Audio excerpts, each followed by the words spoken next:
Family turmoil, rebellions, and heartache. When we think of David, we often picture the shepherd boy, the giant slayer, and the worshiper with a harp. But after his great moral failure, the battles around him changed. He no longer fought giants outside the kingdom. He faced heartbreak inside his own home.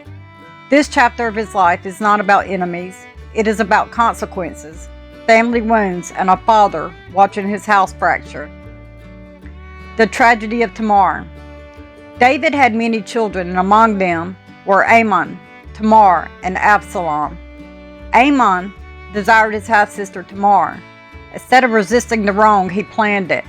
Through deception, he isolated her and violated her. Afterward, he cast her aside in shame.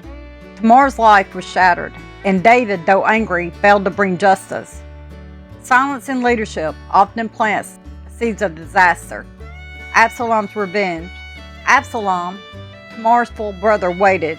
Not days, not months, 2 years. Then he acted. He arranged Amnon's death.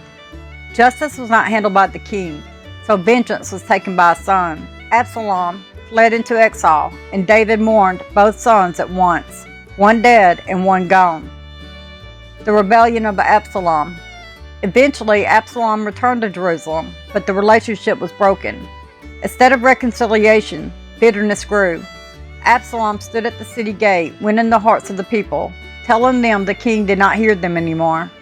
Slowly, he sold the loyalty of Israel. Then the unthinkable happened. A son declared himself king. David, the warrior king, led Jerusalem barefoot and weeping rather than destroy the city in civil war. A father ran from his own child. The battle and the loss. War became unavoidable. Despite David's orders to spare Absalom, the commander Joab killed him. Victory came, but it did not feel like victory, and David cried, "Oh, my son Absalom, if only I had died instead of you." The throne was secure, but the father's heart was broken.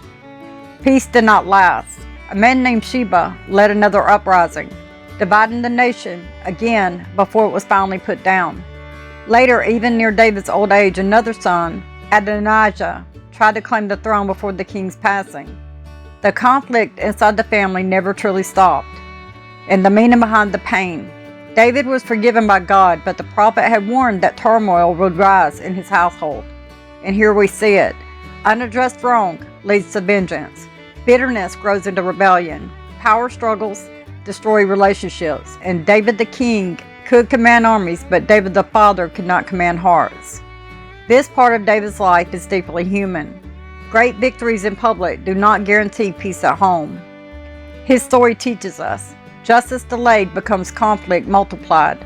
Leadership requires courage inside the family as much as outside. And forgiveness must be practiced early before pain hardens into division. David remained chosen by God, but he lived the rest of his years carrying the sorrow of a divided house. Because sometimes the hardest battles a person faces are not fought on fields of war, but around the family table.